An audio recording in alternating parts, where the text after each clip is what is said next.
keluhannya gitu ya, saya katakan, dok ini bunyi krek krek krek, sakitnya luar biasa. Saya bilang untuk jalan aja, aduh sakit apalagi tetangga ya dok, saya bilang gitu, harus dioperasi. Jujur saya shock, saya bilang gitu, belum siap dok. Ibu kan ada pengalaman di operasi ya, untuk operasi lutut dari dokter Anggoro. Ingin tahu dong Bu, berbagi pengalaman sih, lebih sakit yang mana? Apakah waktu belum dioperasi, apa setelah dioperasi? Ya, waktu pengalaman saya sebelum operasi itu sakitnya luar biasa, dan saya sudah menderita 7 tahun tanpa saya sadari ya, itu 7 tahun.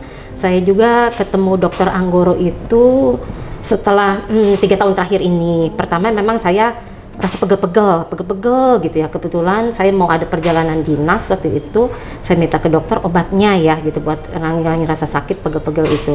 Ternyata dalam perjalanan dinas itu saya bunyi krek gitu ya, bunyi krek. Terus saya ke dokter umum lagi, dokter tersebut yang menangani, kemudian dokter bilang harus ke ortopedi. Itu penanganan 6 bulan sama dokter kasih vitamin, sudah sampai disuntik. Hanya disuntik saya tidak bisa jalan seminggu itu. Akhirnya orang tua mengatakan coba dipakai akupuntur. Nah saya mencoba pakai akupuntur terus menerus. Alhamdulillah memang yang tadinya tidak bisa jalan tuh diseret-seret, sakitnya luar biasa ya, bunyi krek krek krek kayak begitu. Akhirnya lama-lama bisa. Hanya permasalahannya setelah saya temui lagi, saya gali dalam diri sendiri ya, ternyata mungkin bobot berat badan saya yang tidak bisa imbang dengan mobilitas saya, mungkin menyebabkan rasa sakit.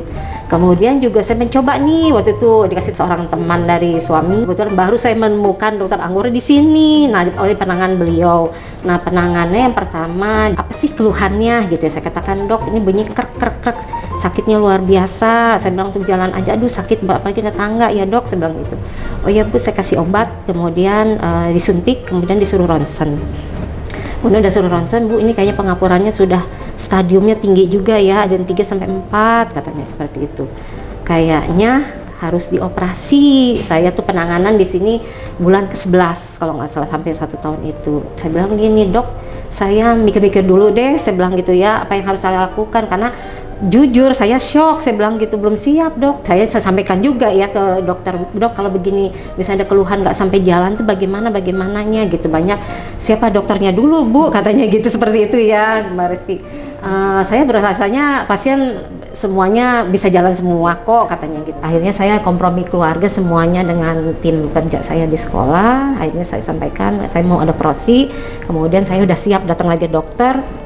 Ya dok saya siap mau operasi akhir bulan November 2002 itu. Kemudian persiapannya di sana sama ya, ada periksaan EKG juga, kemudian saya harus ke dokter internis juga. Akhirnya malah saya ketahuan semuanya penyakit saya itu ya, akhirnya ya darah tinggi, asam urat tinggi, segala macam gitu. Akhirnya tidak lama saya dapat panggilan untuk operasi. Itu setelah pulang kerja saya itu dipanggil, Bu masuk rawat inap, tuh semua di swab dulu segala macam.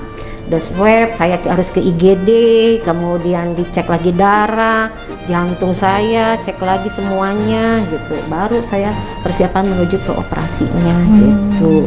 Kalau ditanya berapa lama operasi, masuk 1:30, kemudian beduk maghrib, mungkin kira-kira 4 jaman ya. Jadi perkiraan saya ya, seperti itu Mbak Resti, pengalaman saya ya gitu.